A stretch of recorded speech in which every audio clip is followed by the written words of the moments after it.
The wind blew through my hair the moment I stepped onto the small balcony that afternoon. The sun was bright and hot, shining on the old, chipped paint of the railing.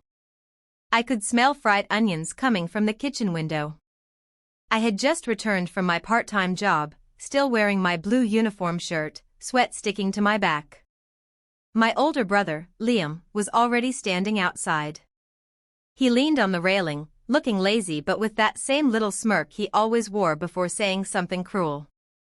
"Late again," he said. His voice sounded calm, but his eyes were sharp, like he was waiting for a fight. "You're lucky Mom doesn't make you pay rent." I brushed past him, tired. "I bring groceries home. That's rent enough." He laughed under his breath. "You think a few bags of rice make you useful?"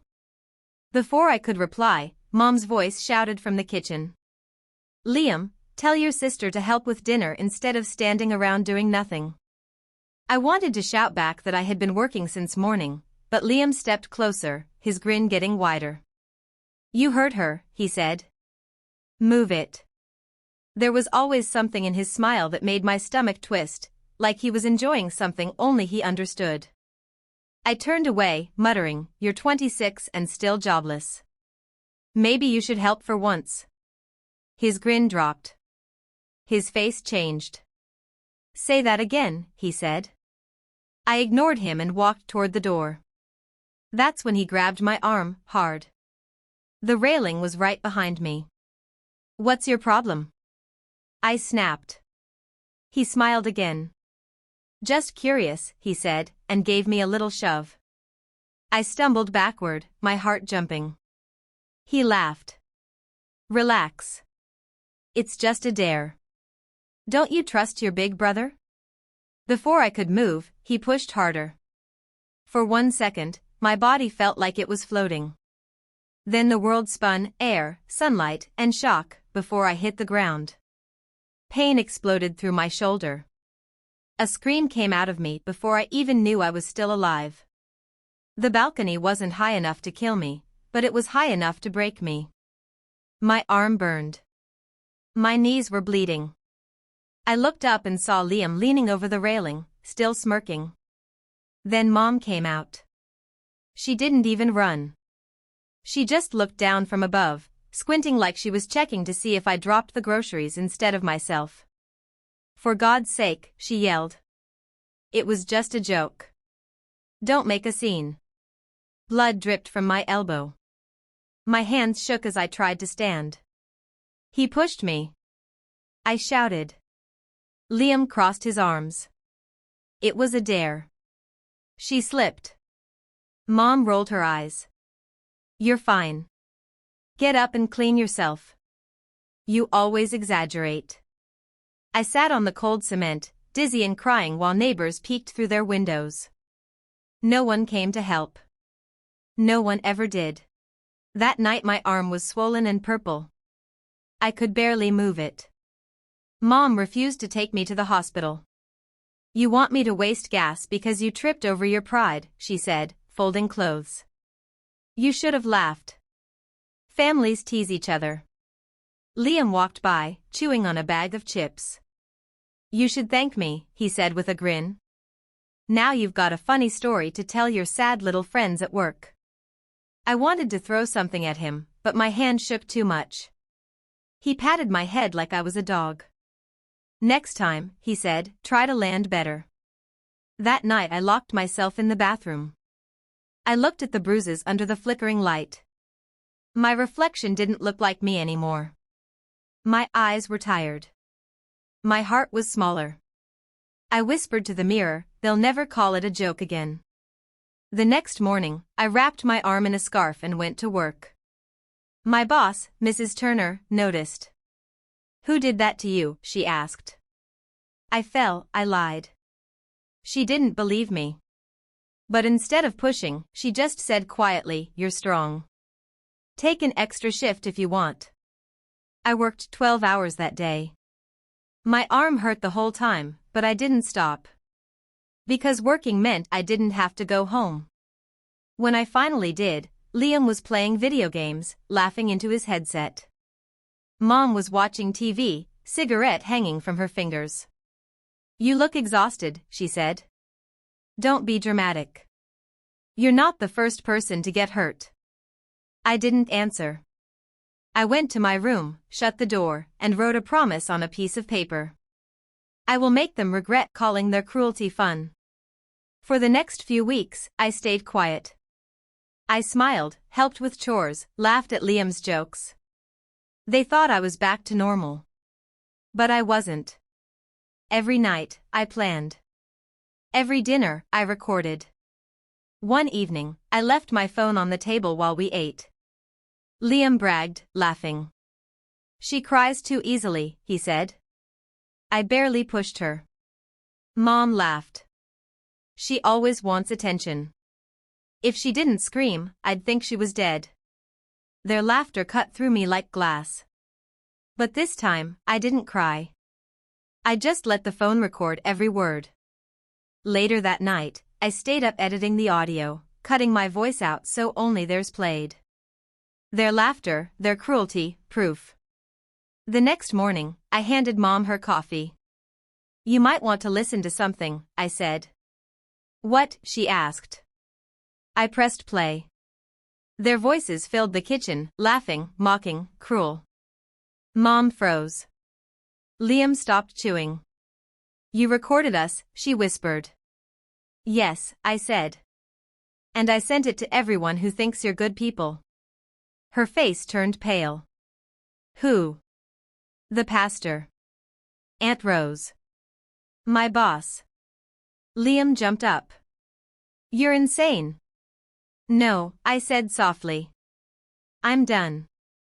He grabbed my arm again, but this time I didn't flinch. "Touch me again," I said, "and you'll see the rest online." Mom's voice cracked. "You're destroying this family." I looked at her reflection in the window. "It was already destroyed," I said. Then I picked up my bag and walked out. The next day, I woke up on Mrs. Turner's couch. She'd let me stay after work when I said I didn't want to go home. For the first time in years, I slept without fear of footsteps outside my door. But peace doesn't last when you come from chaos. By noon, I had 20 missed calls from Mom and 5 angry voicemails from Liam. "You embarrassed me at church.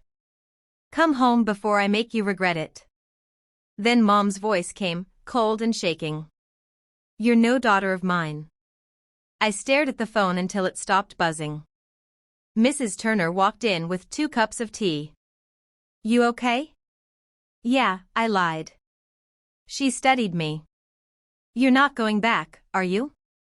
I hesitated. Part of me still hoped they would change. "I just need to get my things," I said. She nodded, though I could see she didn't believe me. When I went back, Liam's car was gone. Mom was sitting on the couch, eyes red and tired. "You happy now?" she said. "You humiliated me." "My boss called." "The neighbors know." "What did this solve?" "Truth," I said simply. "Truth," she snapped. "You fell because you weren't careful. You recorded us because you're spiteful. You're just like your father, all talk, no loyalty." "Loyalty isn't letting people hurt me," I said quietly. She slammed her hand on the table. "You think you're a saint now? After everything we did for you?" "You didn't do anything for me," I said. "You made me work at 16. You made me pay rent. You made me feel unwanted." She smirked. "If you were a mistake, at least we fed you." That was it. I pressed record on my phone again and held it up. "Say that again," I whispered. Her face went pale. "You wouldn't." "I already did," I said. "This one's going to your landlord. To the city. You shouldn't have custody of a goldfish, let alone children." She froze. "You're bluffing." "You'll find out." I turned and walked out. That night, I stayed in a cheap motel near the bus stop.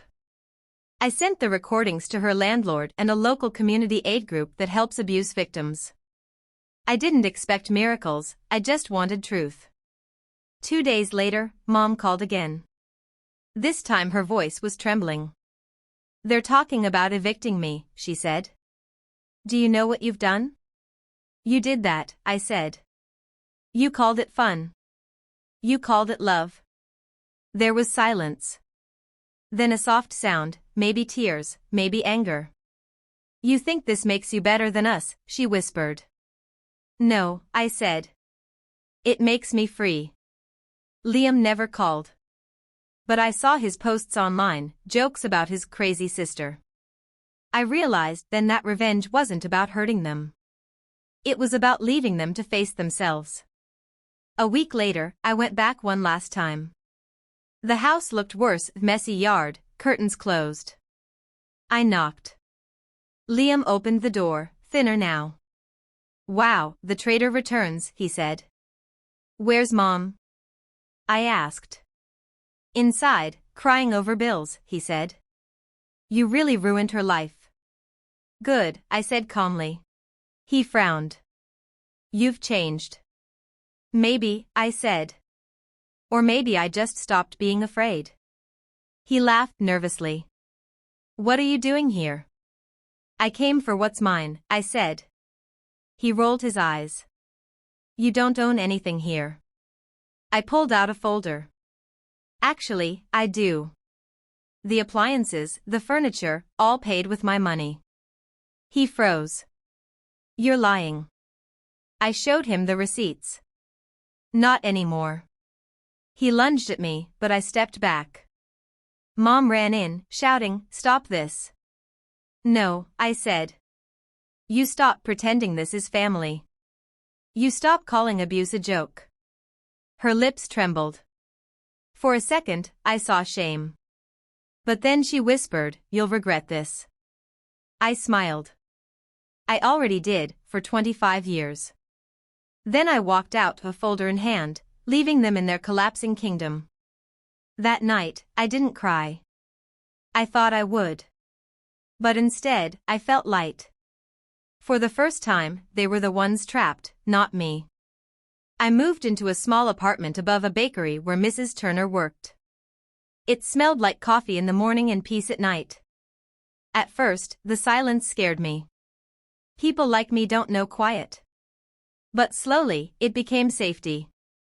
I worked hard, saved money, started smiling again. Mrs. Turner left little notes for me, "Proud of you. Keep going." Those small words healed something deep inside me. 2 months later, I saw Liam on the street. He looked thin and tired. He gave a bitter smile. "You ruined Mom's life. She's on medication now." I felt a small ache, but it didn't control me. "She ruined her own life," I said. I just stopped pretending it was okay. He sneered. "You think you're better than us?" "No," I said. "Just healthier." He smirked. "You're still alone." I looked at him and said softly, "I'd rather be alone than owned." Then I walked away. A few months later, Mrs. Turner offered me a manager job at the regional office. "You've earned it," she said. I finally started planning my future instead of just surviving. Then one evening, a letter arrived. The handwriting was familiar, my mother's. It said only 6 words. "We need you. Dad's in jail." I stared at it for a long time, then smiled sadly. The girl who used to run back would have rushed home. But not me. I went out to my balcony that night. The same kind of balcony where everything began. The air was cold, but peaceful. My heart was steady. Revenge wasn't the recording. It wasn't the exposure. It was this moment, breathing clean air, free, while they were still trapped in their lies. They wanted me broken. Instead, I built a life they couldn't touch. That was my justice. As the wind brushed my face, I whispered into the night. "I'm not your punching bag anymore." Then I closed the balcony door, turned off the lights, and finally slept in peace. Please like and subscribe for more videos. Also comment where you're watching from.